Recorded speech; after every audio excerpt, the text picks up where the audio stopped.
Նախաձեռնության խմբի անդամները դասավորում են պատրաստի նվերներն ու անուն առանուն համեմատում եղած տվյալների հետ։ Առաջին դասարանցիները ստանում են միաձև նվերներ և լուսանկարվում հենց ձմեռ պապի հետ։ Ըստ նախաձեռնության հեղինակների, առաջին դասարանցիների նվերները միաձև են, քանի որ նրանք նամակ գրել դեռ չգիտեն, իսկ մյուսների պարագայում պատկերը լրիվությամբ այլ է։ Հենց առաջին հեծանիվը ստացան դուրս եկա միջանցքում տեսնակ տոնական տրամադրություն է։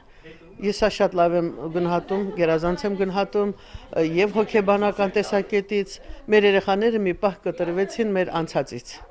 Այդ պատերազմական թոհուբոյից մի տեսակ վերացան այսօր մեր երեխաները, որը կարևոր նշանակություն ունի։ Հեծանիվներ, խաղալիքներ, գրքեր ու անգամ պլանշետներ, այնինչ խնդրել են մանուկները եւ այնինչ պատրաստել են հովանավորները։ Իսկ հովանավոր կարող է լինել յուրաքանչյուրը, ով ուզում է դառնալ ձմեռ պապ։ Համաչափ զարգացում համայնքային զարգացման հասարակական կազմակերպությունը երեխաների նամակները նախապես տեղադրում է Santa Claus.am կայքեջում եւ հովանավորներն արձագանքում են։ Նախ եւ առաջ ապահովում ենք հնարավորություն, որ մեր երեխաները հեռավոր շրջաններում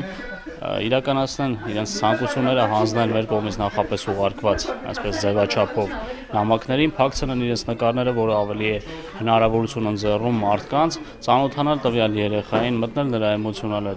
աշխարհի մեջ եւ գնել այն նվերը, որը երեխան ցանկացել է։ Կարելի է ասել, որ մեր ծրագրի արդյունքում յուրաքանչյուր երեխա ստանում է այն նվերը, ինչը որ նա ցանկացել է։ Համաչափ զարգացում համայնքային զարգացման հասարակական կազմակերպությունը հավաքում է նվերներն ու այսպես նվերը փոխանցում փոքրիկներին։ Կազմակերպության ղեկավարի խոսքով այս դեպքում գործ ունեն հասցեական բարեգործության հետ, որ հասցեական բարեգործությունն ուղղվում է հենց հասցեատիրոջը, նախաձեռնության անդամները ֆիքսում եւ լուսանկարը հետո տեղադրում են կայքում։ Մարդիկ մեզ շատ են ասում այդ մասին, որ գիտեք մենք հոգնել ենք անհասցե անորոշ նվիրատվություններ կատարելուց, քանի որ մարդիկ հնարավորություն չունեն հավաստիանալու, որ իրենց նվիրատվությունը, նվիրաբերությունը ծառայեց իր նպատակին։ Իսկ այս ծրագրի շրջանակներում մարդիկ ուղղակի համոզված են, որ իրենց գնաց նվերը կոնկրետ հասնում է այն երեխային, ում որ իրենք ընտրել են։ Իսկ այդտեղ որևէ երկրորդ միտք չի կարող լինել։ Ֆորմատը շատ լավ է, բայց մի քիչ մեր ծնողների միջամտությունը եթե չլինի, երեխաները ավելի անկեղծ կլինեին, ավելի լավ կլիներ։ Օրինակ կա երեխա, որ իր գրած նվերը կարող է այսօր չկարողանա ստանալ։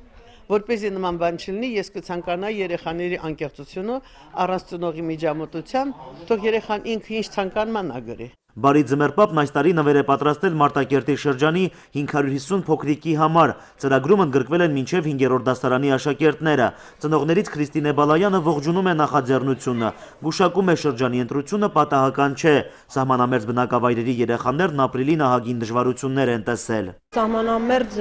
գյուղերում եւ քաղաքներում անպայման ավելի երեխաները սպասում են այսպիսի միջոցառումների